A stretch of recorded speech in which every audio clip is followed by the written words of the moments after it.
Good morning, good afternoon, good night. I'm Blackbright, and I'm going to move away a bit from the news and the Trump stuff and what's going on around the world and move towards a more topical point, which is, as there are so many single people around, how difficult is it to get back into a relationship?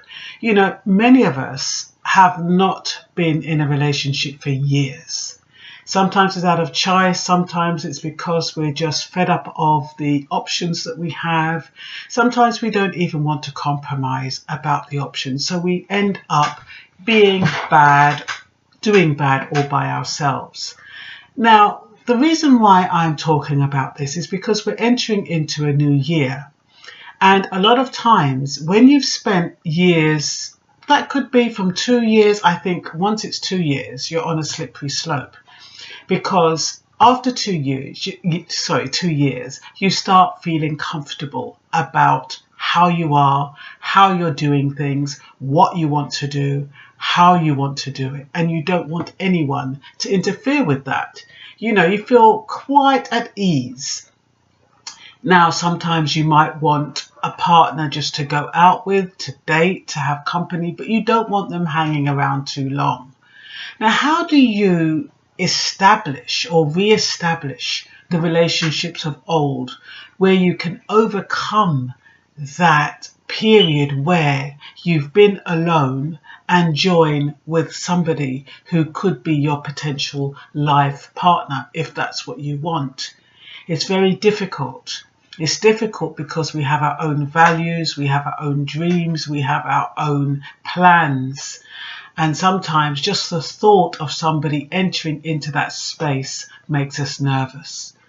Now, sometimes we have a certain way of doing things, you know, and when we invite potential partners to our homes, or you go to their homes, or whatever way you choose to meet, there are certain habits that people have that when you go outside what they're used to, they can start getting irritated and it can make you feel uncomfortable. And so it's really about being sensitive to other people. When we enter a new year, we are meant to have, well, so they say, we should try to adopt a new mindset. We learn from the mistakes of the year before, and we go into the new year with a new set of plans. Now, if your plan is to meet someone and you have been on your own for a very long time, you have to bear in mind that it is going to be a challenge unless the two of you have so much in common that you actually become friends and everything just goes straight like clockwork. But that doesn't happen very often. If it does, well, you don't even need to worry too much about this, only that you might still want those periods where you want your space and you want to feel comfortable enough to take that space without the other person feeling insecure. Now, we have to ask ourselves the background of the person. Why did you break? Well, some people, they go back to old boyfriends. You know, they've spent so much time on their own, they've seen so much crap, and they decide to reconcile with somebody they knew before. And, you know, when they do reconcile, it's like, oh yeah, it's all rosy, and you look at the person and you see the world through rose-coloured glasses. You forget why you broke up. And sometimes it's not until you re-establish that relationship that things that might crop up that you realise, oh, okay, that's why I broke up then. Do I need to break up with that person now for the same thing? Or have you evolved? Have you grown? Do you look at things differently? Are you more accepting? Are you more tolerant? And should you be? So we're thinking about adapting to being with someone after being alone. And the first thing I would suggest is to do it gradually, regardless of what the chemistry is like, how drawn you are together. Try to do it slowly.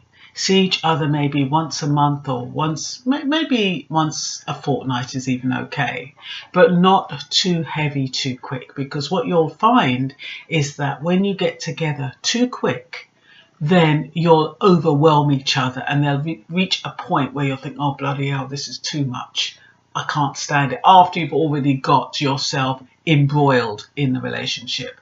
So the first thing I would suggest is to take it slowly. The second thing I would suggest is see how much things you've got in common and see whether or not they're strong enough that you can work together with. The third thing is, what kind of habits can you tolerate? What is it about that person that you like or you don't like? And is it that important to make a big deal out of it? Are you too comfortable in your space? Have you set yourself into a situation where you really don't want anyone other than somebody to hang out with every now and then? If that is the case, that's fine, but make it clear to the other person so the other person doesn't start feeling as though they're being disrespected or they're not being taken seriously.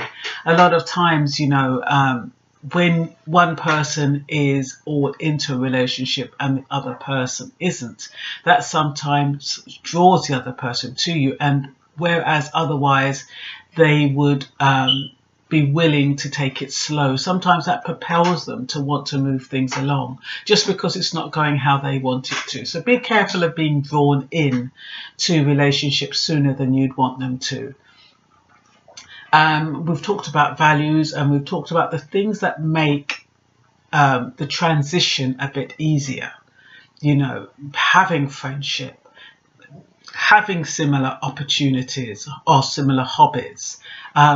You don't have to like the same things, but you need to be tolerant of what the other person likes and how the other person feels.